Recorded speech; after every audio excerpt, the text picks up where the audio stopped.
Russia का चांद पर भेजा गया यान लूना 25 चंद्रमा की सतह पर क्रैश हो चुका है। रूसी स्पेस एजेंसी रोसकॉस्मोस ने यह माना है कि उनसे गलत पैरामीटर सेट हुए।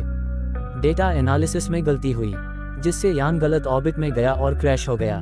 सवाल ये उठ रहा है कि जल्दी पहुंचने के चक्कर में क्या शॉर्टकट रूट पकड़ना ही रूस को भारी पड़ा। चंद्रयान-3 को लेकर क्या तैयारी है? चांद पर सॉफ्ट लैंडिंग को लेकर रूस का 47 साल का सपना टूट गया।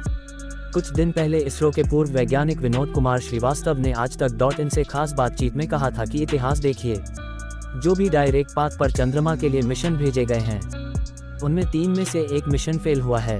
चंद्रयान-3 ने जो रास्ता लिया था उस पर फेल होने की आशंका कम रहती है। रूस का लूना-25 स्पेसक्राफ्ट चांद पर लैंडिंग से ठीक पहले दिशा से भटक गया, दक्षिणी ध्रुव के पास जाकर क्रैश हो गया।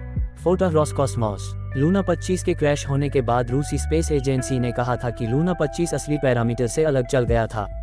तय ऑर्बिट के बजाय दूसरी ऑर्बिट में चला गया जहां पर उसे जाना नहीं चाहिए था। इसकी वजह से वह सीधे चांद के दक्षिणी ध्रुव के पास जाकर क्रैश हो गया। पूरी दुनिया के वैज्ञानिक ये जानते हैं कि चांद की सतह पर उसके ऑर्बिट से उतरना आसान नहीं है। पहला दूरी, दूसरा वायुमंडल, तीसरा ग्रेविटी, चौथा वर्टिकल लैंडिंग कराते समय इंजन का सही मात्रा में प्रेशर क्रिएट करना, यानी थ्रस्टर्स का सही तरीके से ऑन रहना, नेविगेशन सही मिलना, लैंडिंग की जगह समतल होनी चाहिए। इतनी समस्याओं के अलावा कई और होंगी जो सिर्फ वैज्ञानिकों को पता होंगी।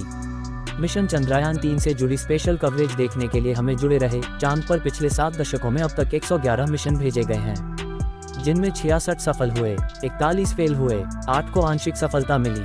पूर्व इसरो प्रमुख जी माधवन नायर भी इस बात को बोल चुके हैं कि मून मिशन के सफल होने की संभावना 50% रहती है। 1958 से 2023 तक भारत, अमेरिका, रूस, जापान, यूरोपीय संघ, चीन और इजराइल ने कई तरह के मिशन चांद पर भेजे। इनमें इम्पैक्टर, ऑर्बिटर, लैंडर रोवर और फ्लाईबाई शामिल हैं। अगर 2000 से 2009 तक की बात करें तो 9 साल में 6 लूना मिशन भेजे गए थे। यूरोप का स्मार्ट 1, जापान का सेलेन, चीन का चांगई 1, भारत का चंद्रयान 1 और अमेरिका का लूनर रिकॉन्सेंस ऑर्बिटर। 1990 से अब तक अमेरिका, जापान, भारत, यूरोपीय संघ, चीन और इजराइल ने कुल मिलाकर 21 मून मिशन भेजे हैं। रूस ने सोयूज रॉकेट से लॉन्चिंग की थी। लूना 25 लैंडर को धरती के बाहर एक गोलाकार ऑर्बिट में छोड़ा गया, जिसके बाद ये स्पेसक्राफ्ट सीधे चांद के हाईवे पर निकल गया। उस हाईवे पर उसने 5 दिन यात्रा की। इसके बाद चांद के चारों के ऑर्बिट में पहुंचा, लेकिन तय लैंडिंग से एक दिन पहले ही क्रैश कर गया। लैंडिंग को लेकर की गई थी ये प्लानिंग। रूस का प्लान था कि 21 या 22 अगस्त को लूना-25 चांद की सतह पर उतरेगा।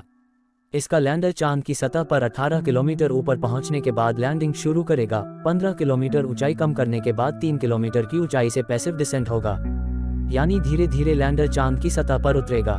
700 मीटर ऊंचाई से थ्रस्टर्स तेजी से ऑन होंगे ताकि इसकी गति को धीमा कर सकें। 20 मीटर की ऊंचाई पर इंजन धीमी गति से चलेंगे ताकि यह लैंड हो पाए।